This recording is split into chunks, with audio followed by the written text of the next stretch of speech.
Well, as you can see, it was time to freshen up our old chairs. From this to this is what we chose. I began by removing the staples underneath the chair, and I decided to use the old covering as a rough template, making sure that I gave myself an extra 2 to 3 inches of material for working room or for error.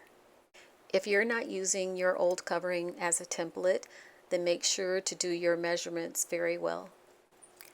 I added a little bit more cushioning to the seat area of the chair. Otherwise, the other cushion areas were in pretty good shape.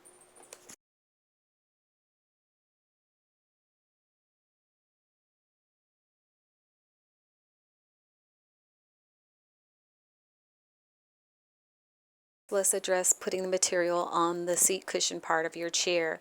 I lost my footage, so I'm going to try my best to illustrate with a piece of fabric. I tucked my material in between the two cushions of the back of the chair. With 2 fingers, I touched the inside of the back leg of the chair, and then with my index finger touching the outside of the back leg of the chair.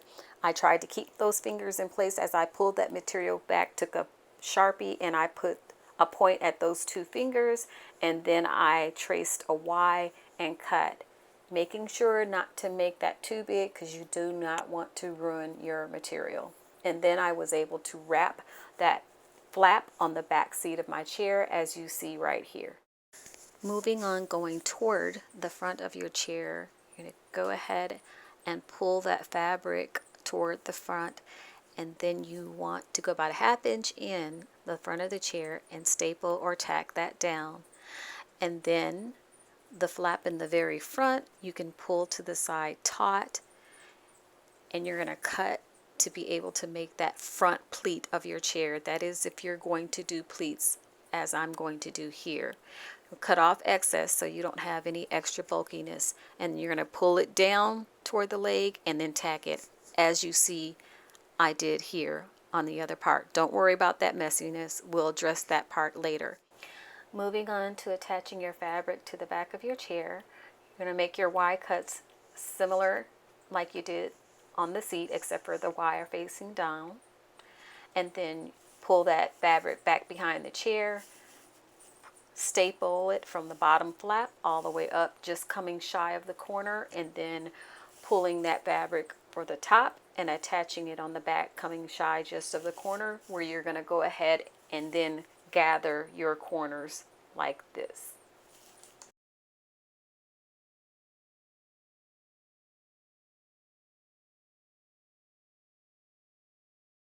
So I'm going to illustrate as best I can using a prop, a box, to illustrate how I attached my material to the back seat of my chair. So pretending this is the back of the chair, I measured the amount of the strip that I needed from that tack strip roll, that little cardboard-like type strip stuff. And then I put my fabric upside down on the back of the chair, on the top back of the chair.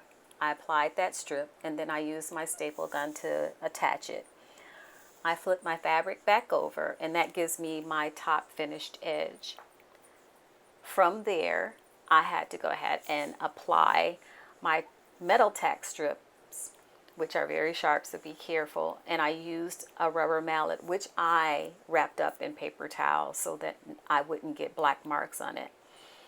I affixed my tack strip roll on the underside of my fabric, and then I cut away any excess fabric if I had it on any of my chairs, and then I folded that over once more with the tack strip points facing downward towards the chair, and then went on ahead and used my mallet to tap that in. Once I did both sides, I then had excess fabric on the bottom, which you tuck underneath your chair and you cut away the excess. Yeah, I know you didn't think I was going to leave the bottom of the legs like that. So, no, I didn't. I cut away the excess to make it somewhat even. And then I took extra strips of scratch fabric that I had with tiny rope, and I did this. I will let you go ahead and see rather than talk you through it, because I think it's pretty self-explanatory.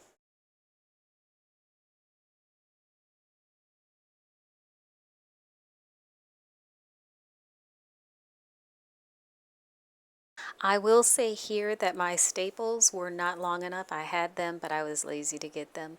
So I did use a tack in place. And then to cover that up, I just took a little square piece of scrap fabric and then I put that over it. And thus you have this right here.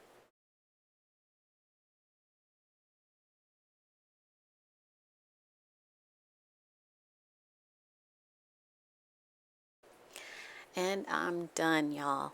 So I hope you enjoyed this video. If you have any tips for me, let me know. And if you also tried this project yourself, let me know as well. I'd be interested in knowing what you did with yours. You guys take care, stay safe, and stay healthy. Bye-bye.